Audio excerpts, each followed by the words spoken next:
O Renascimento, segundo e último capítulo. Olá, meus amores. No segundo e último capítulo da série O Renascimento, eu vou falar sobre todas as artes no Renascimento e como foi o Renascimento aqui em Portugal. Fiquem para ver. As artes no Renascimento. Pintura. A pintura contribuiu para que houvesse uma nova forma de representar a natureza. Por dominarem muito bem a prática pitoresca e a arte de representar os objetos tais como se apresentam à vista, consoante a sua posição e distância. Assim sendo, teve a capacidade de originar uma delusão de local em 3 dimensões, numa área plana.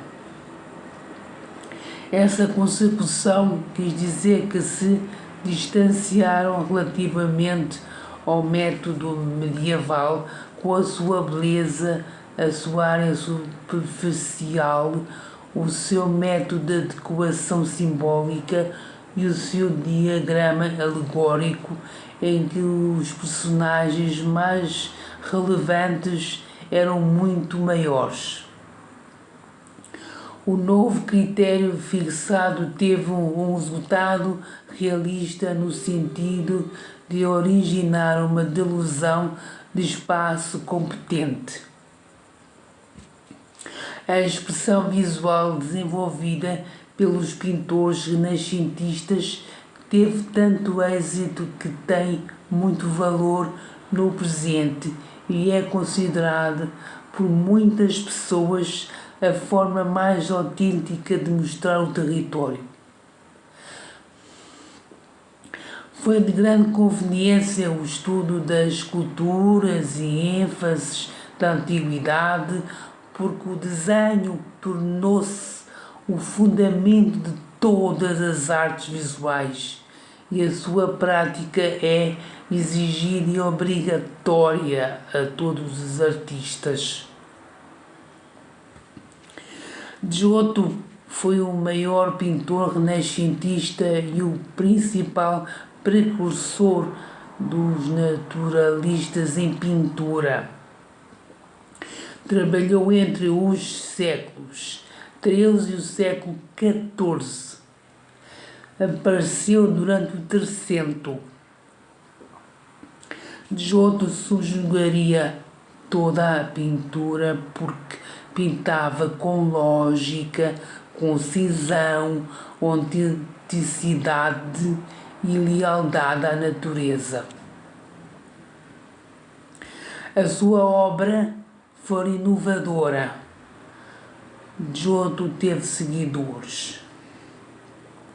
Os seus seguidores foram Ambrogio Lorenzetti e Taddeo Gaddi, que pintaram dentro do seu estilo sem inovação, muito embora tivessem outros distintivos que se misturaram com o gótico.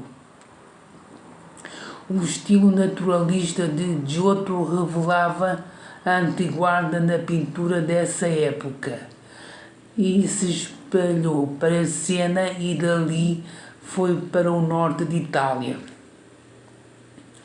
A imagem humana ficou mais consistente, majestosa e poderosa, espelhando a autoconfiança de uma sociedade que ia cada vez mais ficando abastada e complicada. Escultura. Quem concebeu um púlpito para o batistério de Pisa foi Nicola Pisano. Esse mesmo púlpito é visto como a exteriorização antecipadora do Renascimento no que respeita à escultura. Nicola Pisano introduziu uma escultura de um homem nu revelando o bem da fortaleza. Inspirou-se nos sarcófagos romanos enfeitados com saliências que haviam no cemitério de Pisa. Tanto o filho de Nicolas Pisano, Giovanni Pisano, e os seus seguidores, tais como Arnolfo di Cambio e Lapo di Essevuto, levaram aulas de valor da sua familiaridade com o classicismo. Giovanni teve um papel dominante em Florença, Siena e Pisa, no princípio do século XIV.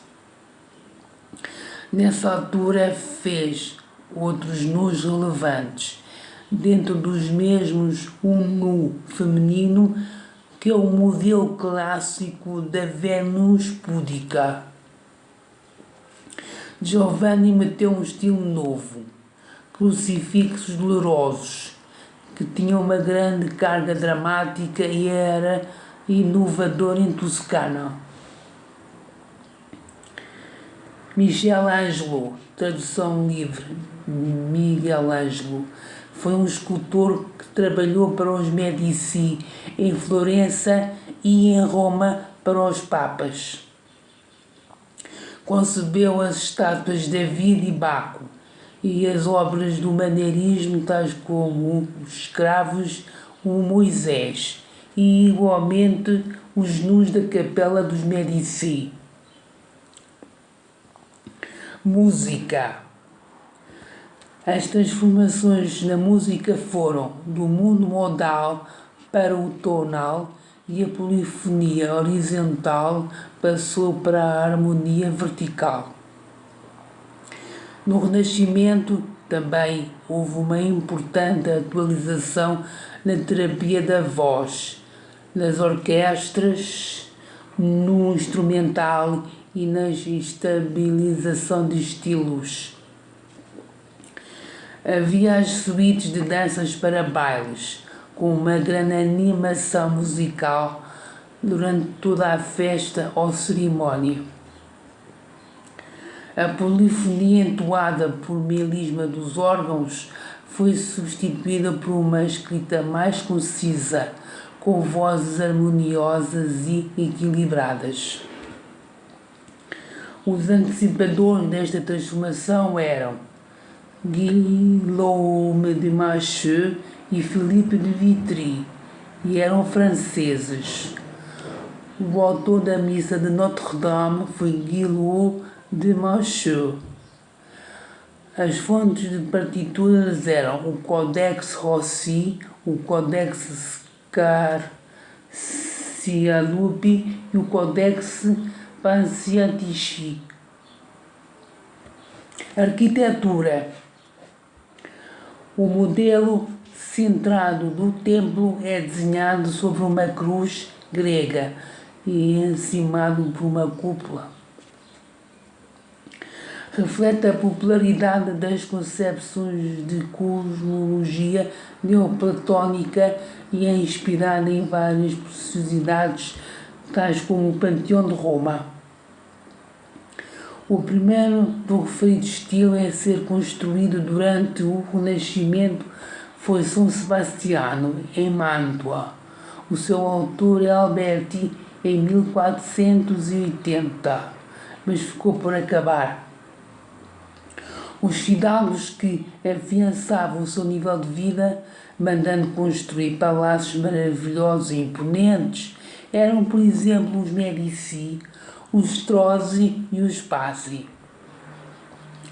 Mandaram identificar o Palácio Pitti de Brunelleschi, o Palácio Medici Ricciardi de Micheloso, o Palazzo Rucellai de Albertini e o Palazzo Stronzi de Maiano. Os referidos palácios eram do mesmo modelo dos palácios medievais. Tinham um corpo, mais ou menos cúbico, um chão de alto pé direito, organizado em volta de um pátio interno com frontaria agreste e eram encimados por uma enorme coronite. Qual foi o Renascimento aqui em Portugal? O efeito do Renascimento em Portugal ocorre entre meados do século XIV até o fim do século XVI.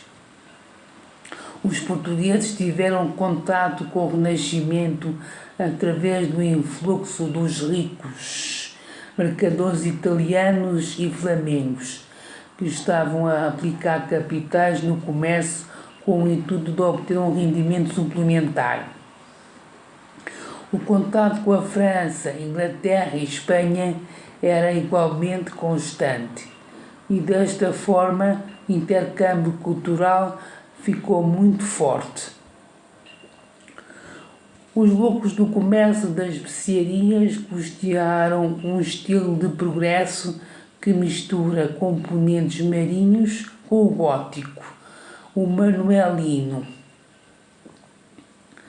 As obras arquitetónicas mais conhecidas são o Mosteiro dos Jerónimos, a Torre de Belém e a janela do capítulo do Convento de Cristo em Tomar. Os arquitetos foram Diogo Boitaca e Francisco da Uva. Quem se destacou na pintura e na música? Quem se destacou na pintura foi Nuno Gonçalves, Gregório Lopes e Vasco Fernandes, e na música foi Pedro de Escobar e Duarte Lobo. E quem se destacou na literatura e o que fizeram para isso? Na literatura destacou-se Sá de Miranda, que meteu as formas de verso italianas. Garcia de Rezende compendiou o Cancioneiro Geral em 1516. Bernardino Ribeiro foi o vanguardista do bucolismo. Gil Vicente juntou todos com a cultura popular, contando como os tempos mudaram, e Luís de Camões relatou os feitos dos portugueses no poema épico Os Lusíadas. Na literatura de viagem destacaram-se João de Barros, Castanheira, António Galvão, Gaspar Correia, Duarte Barbosa e Fernando Mendes Pinto.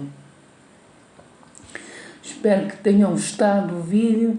Se gostaram, subscrevam-se, ativem o sininho das notificações, deem o vosso like e partilhem com os vossos amigos. Muito obrigada por assistirem até aqui. Até ao próximo vídeo.